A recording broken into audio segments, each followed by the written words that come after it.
Session mo. Session mo.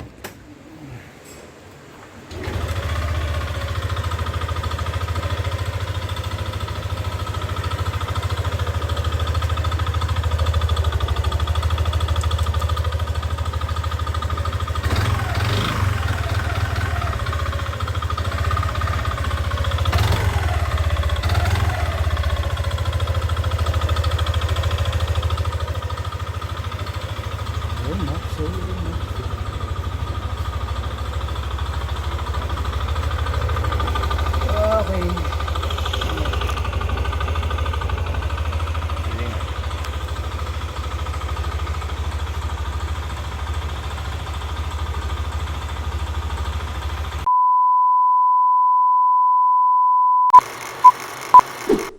And you know, good day mga bossing. So another day, another job na naman tayo mga boss kung mahal. Yan. So ito meron na naman tayo NMAX version 2. So napansin nyo, nakababa na yung makina, nakahugot na.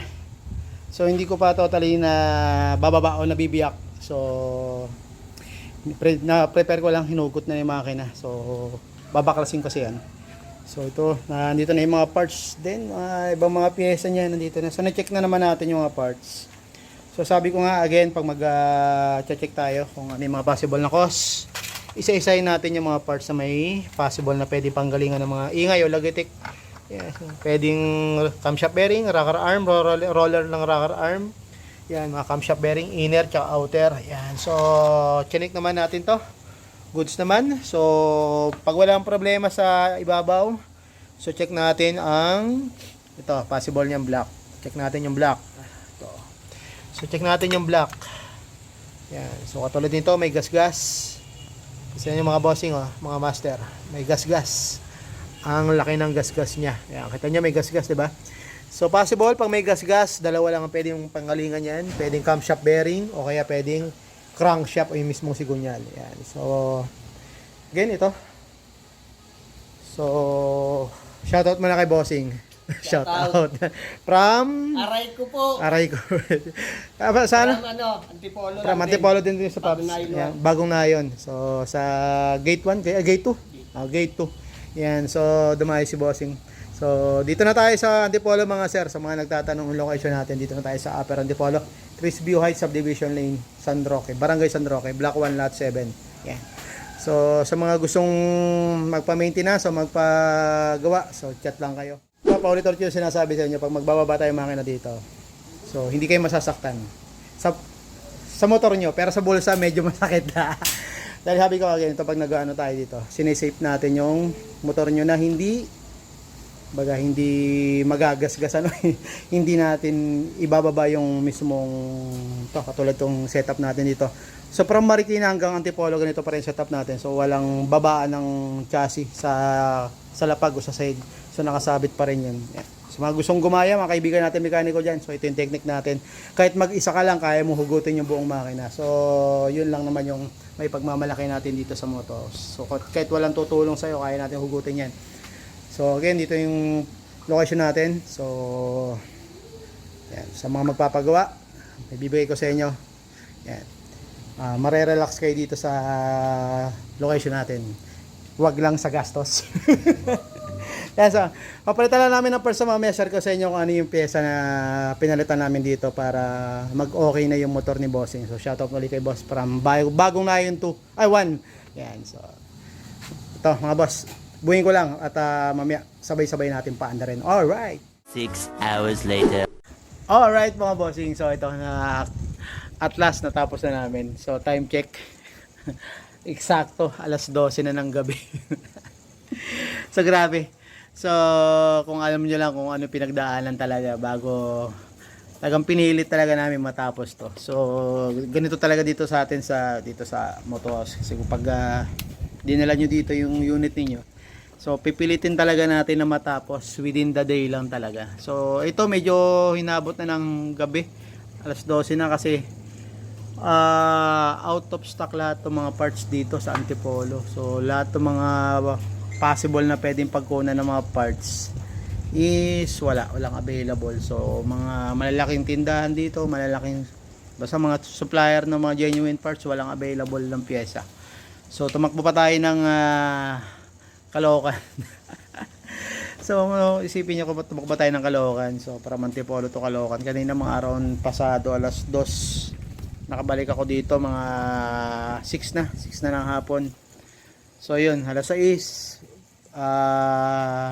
Hindi ko pa totally nababa yung makina. So, biniyak pa lang namin yung... Kasi kanina, bago ako umalis, pa lang, nakahiwalay pa lang yung makina. Hindi pa siya ubaga yung nakakalas. Yung biyak, yung ubaga nakahati na yung makina. So, pagdating ko saka pa lang biniyak, and then nagmagneto cleaning pa kami. So ito, awa naman ng Diyos, tapos na alas 12 na ng gabi. So muli, shoutout kay Bossing, kay Paps, para bagong na yun 1, tama no? Yan, so ito na yung kinalabasan nung ginawa natin. Yan, so panda rin natin para malaman. Susi, start. Alright. Okay. Yun na yung tunog.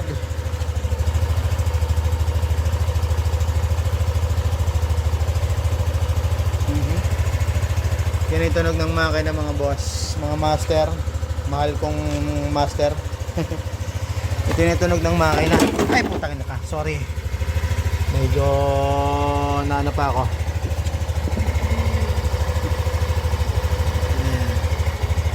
Okay. So ito na. Kuta lang natin para kabilaan, marinig nyo maigi. Yan. So ito yung mga ginagawa natin dito sa shop mga boss. Dito sa Moto House. Yan. Moto House Antipolo. So Antipolo na yung location natin mga boss. Yan. So magpapagawa kayo, kayo mag-alala. Makakapag-relax naman kayo ng maayos dito. Yan. So pwede pa kayo magkape.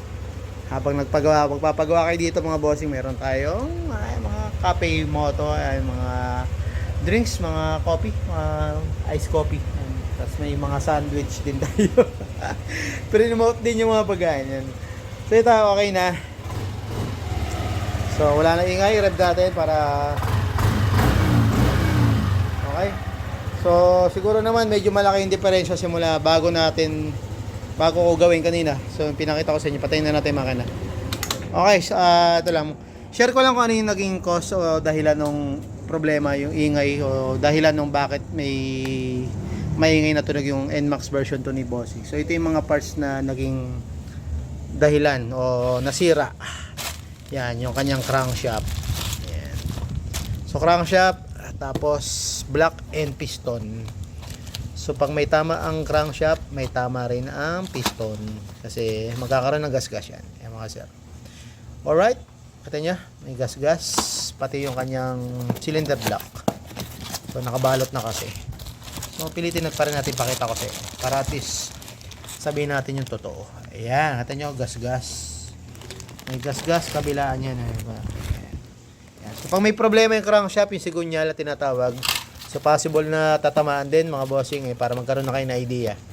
So pag nagkaroon na tama yung sigunyal, yung crankshaft nyo, sigurado sa pull din ang kanyang piston at ang kanyang cylinder block. Yan. So yan yung mga possible na magiging problema. Yan. So yung dahilan at yung magiging madadagdag pa doon sa problema nyo. So ito na yung dahilan ng bakit may ingay. So nadagdagan lang ng iba pang parts na madadali kasi nga pag may problema ang crankshaft, tatamaan talaga yung block. So agapan natin, kung may narinig na kayong konting kalansing o ingay, so pacheck nyo na, baka nagbabadya na bumigay na yung sigunyal ninyo at madami na ibang parts. Yan, so again, yun lang, sinare ko lang ito mga boss yung para at least idea, magkaroon tayo ng idea sa mga tunog-tunog ng motor natin kung ano yung possible na dahilan ng bakit may maingay o yung may something na hindi maganda. Yan. So sana nakatulong tong video na to sa atin mga boss para at least magkaroon kayo ng idea sa mga unit ninyo. Yan. So muli, so magpapagawa dito na tayo sa Antipolo mga bossing. Yan. So shoutout muli kay Paps, ride safe sa pag-uwi. Okay na? Pwede na siyang umuwi, alas 12 na. Alright. God bless and good night sa atin mga boss. Bye-bye.